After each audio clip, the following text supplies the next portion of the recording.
Hi, this is Adam with the Guitar Academy.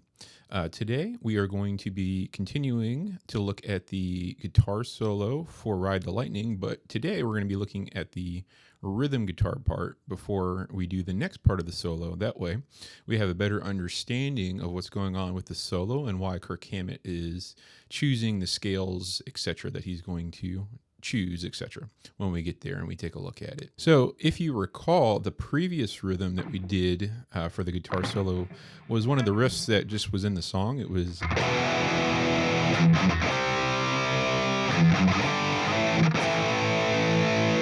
so it was an E5, and then it palm muted the E5 and an F sharp 5, and went to a C5, and then did the E and the F sharp again, and then it did a G5 sliding into an A5.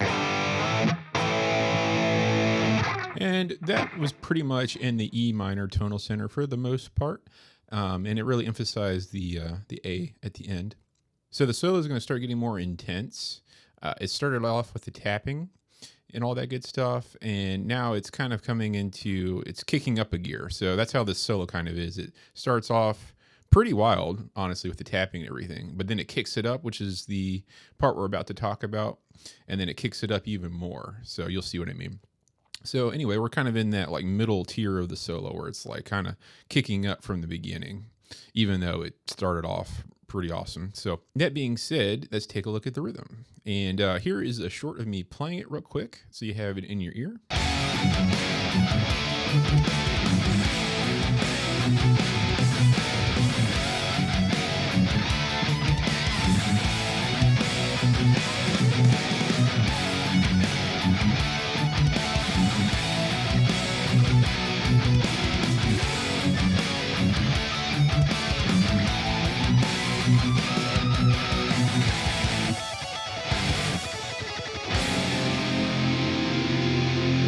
Okay, let's get right into the rhythm here for this part of the guitar solo. So, we were holding out the A5 before. So that was ringing out from the previous riff and the first part of the solo and everything. So the first measure here, it's going to start off with an F sharp 5, and it's not palm muted. So your first finger is going to go on fret 2 of the low E, and your ring finger is going to go on fret 4 of the A string. If you would like, you can put your pinky here too. Doesn't really matter too much, but however you want to do it, we're going to have this chord, and it's not going to be palm muted, and I'm going to down pick it. In fact, I'm going to down pick this entire riff because I think it sounds a little bit heavier, more consistent. Also makes our life a bit easier. So anyway, we play this. And because it's not palm muted, just be very careful to make sure you pick both strings or both notes and that they come out nice and clean and clear. So after that, you're going to then palm mute, and you're going to play the chord 2 more times palm muted. And then you're going to play it again without palm muting it.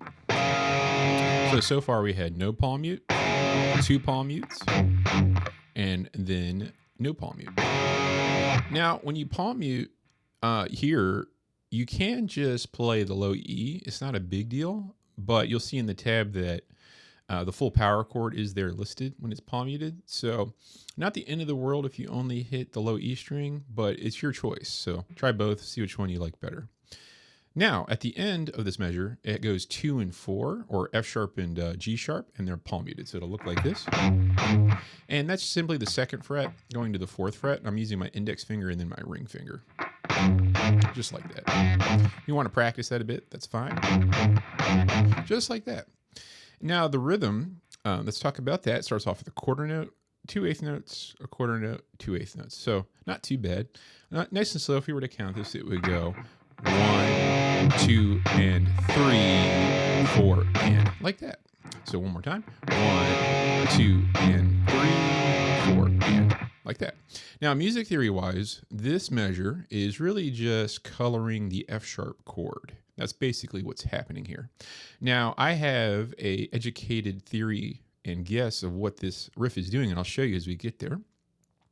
But for now, just know that this measure is coloring the F sharp chord, specifically F sharp 5. Okay, moving on, we come to the next measure, and this is going to start off with a D5 chord.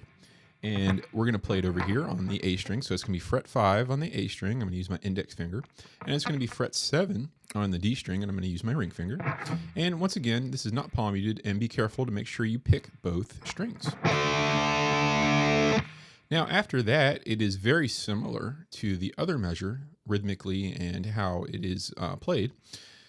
But here you'll notice that the full power chord is not listed for the palm mute. That's why I kind of alluded to this in the other measure. But if you would like, you certainly could play the full power chord. But since it's palm muted, you're really going to hear the 5 the most anyway. I mean the D note. So up to you. So anyway, we'll do 2 palm mutes on 5. Now after that, we're going to play the D5 power chord again, not palm muted. And then it's going to come down to 2 and 4 again, just like in the first measure. And we're going to palm mute it. It's on the low E. It's F sharp and G sharp again. And this is actually probably the hardest part of the riff is the shifting, because it's not, you know, going like that. It's coming back down here. So we were in 5th position. We have to make our way back here. That's the only real tricky part in my personal opinion about this riff. So note-wise, we basically had D5 and then F sharp and G sharp at the end. But music theory-wise, this measure is really just emphasizing the D5 chord. So whereas the first measure was emphasizing F sharp 5, this one's really emphasizing D5. And rhythmically, it's the same. So it's going to go 1, 2, and 3, 4, and. See that shift? That shift is pretty wild. Okay, so that is that. Then we come to the third measure, and this is actually probably the trickiest measure in my opinion. So what we have to do is we have to do a slide from A5 into B5. So it's going to start off on 5 on the E, 7 on the A. I'm using my index and my ring. We're going to pick that. And it's going to last for a quarter note. So don't be tempted to slide too fast. So that's the tricky part in my opinion. So you got to sit on that chord for a little bit longer than you might expect, though not too long. Then we're going to slide over to 7. So hold for a second, hold for a second, and then the slide like that. And that is not palm muted yet. So the 5 going into the 7 is not palm muted. Now, after we do hear the 7 or the B5 power chord, when we get there, we then need to palm mute the B note or the 7th fret on the low E. And once again, you can palm mute the full power chord if you want, up to you. So once you've done the slide again, go to palm mute and pick at the same time. So that palm mute and pick will happen together. So like that. Then you're going to hit the B5 again, not palm muted. And then you're going to palm mute again, like that. All right, so rhythmically speaking, this is the weirdest in my opinion. So it's going to go 1, 2, and 3, 4, and. I'm actually going to count the subdivision here because it'll make this easier to play, I think. So 1 and 2 and 3 and 4 and. Yeah, that makes that a lot easier in my opinion if you count the subdivision. Once again, I'll go a little slower. 1 and 2 and 3 and 4 and one more time. 1 and 2 and 3 and 4 and. Once again, I would really isolate this measure. I think this one's the weirdest measure. So take your time, really get this one down. So in measure 3, music theory-wise, we had an A5 coming into the B, but it's really emphasizing the B5 there in that third measure. And now as we're coming in to the fourth measure, we fully are on the B5, so there's no A5. So this measure is pretty easy, thankfully. So it starts off with B5 once again, 7 on the low E, 9 on the A. We're going to play that as a quarter note. Palm mute the 7 2 times with eighth notes. Play the 7th or the B5 power chord again, not palm muted. And then we're going to palm mute the low B or the 7th fret 2 times again. The rhythm's the same as the first 2 measures there. So it goes 1, 2, and 3, 4, and so not too bad. So let's put the first 4 measures together, which gives us a full repetition of the riff. And as you'll see, the riff is basically going to repeat 4 times. So let's just start with 1 repetition of it, really slow. So I'm going to count relatively normal, but when I get to measure 3, I will count the subdivision. So here we go. 1, 2, and 3, 4, and 1, 2, and 3, 4, and 1, and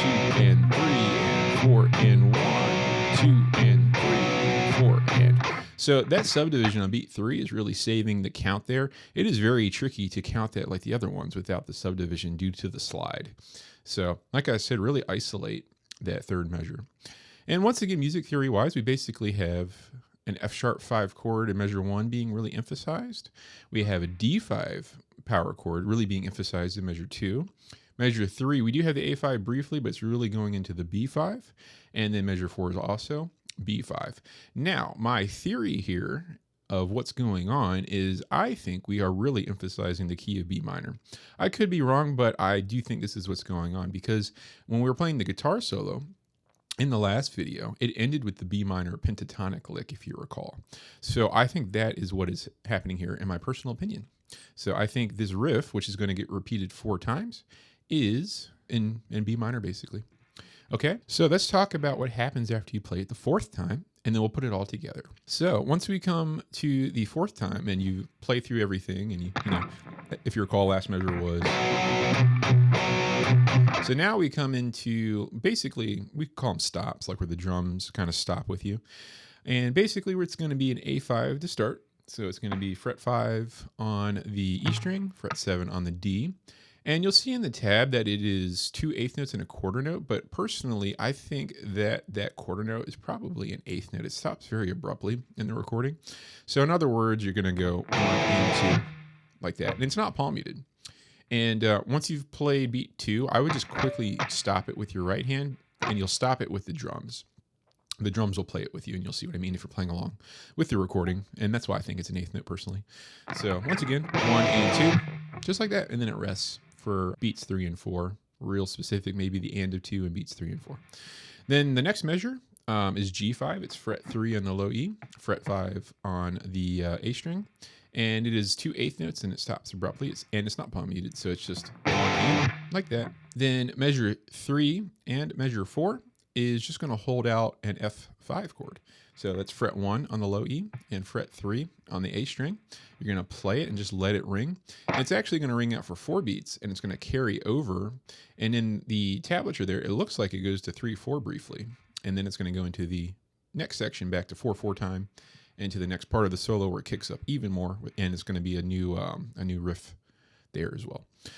So to hold it out, we'll go 2, 3, 4, 1, 2, 3, and it comes in with the next part. And that's the whole part here that we will be talking about today. So music theory wise, it is emphasizing an A5, a G5, and then an F5. So that's not necessarily E minor, mainly because of the F5, because in E minor we have F sharp.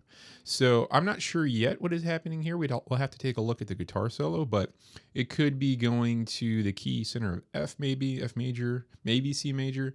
We will find out when we play the solo, but it is not in B minor anymore, because it's not in B minor or E minor because of that F5.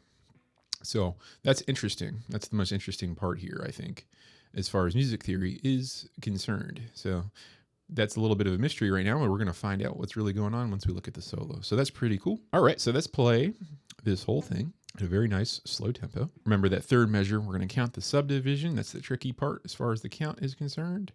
The shifting is also tricky because we keep coming back to that 2 and 4, so be mindful of that with your shifting and all that good stuff. So here we go. 1, 2, and 3, 4, and 1, 2, and 3, 4, and 1, and 2, and 3, 4, and 1, 2, and 3, 4, and repeat. 1, 2, and 3, 4, and 1, 2, and 3, 4, and 1, 2, and 3, 4, and 1, 2, and 3, 4, and repeat. 1, 2, and 3, 4, and 1, 2, and 3, 4, and 1, 2, and 3, 4, and 1, 2, and 3, 4, and repeat. 1, 2, and 3, 4, and 1, 2, and 3, 4, and 1, 2, and 3, 4, and 1, and 2, and 3, 4, and repeat. And this will be our 4th time with the special ending. 1, 2, and 3, 4 and 1 and 2 and 3 and 4 and 1 and 2 and 3 and 4 and 1 and 2 and 3 and 4 and 1 and 2. 3, 4, 1 and 2, 3, 4, 1, 2, 3, 4, 1, 2, 3. Okay, so that's quite a fun riff. I actually have never really done this riff before because every time I've played it, I've only focused on the solo. So it was a lot of fun to take a look at this riff together. And this will give us good context for what's going on with the solo. So I will see you in that video soon where we will take a look at the actual guitar solo over this part. And that will be quite a bit of fun. But now we have a great foundation to have a better understanding of what's happening music theory-wise. So, once again, my name is Adam with the Adam Wines Guitar Academy, and I am available for private Zoom lessons. If you are interested, you can contact me directly, and my contact details are in the description.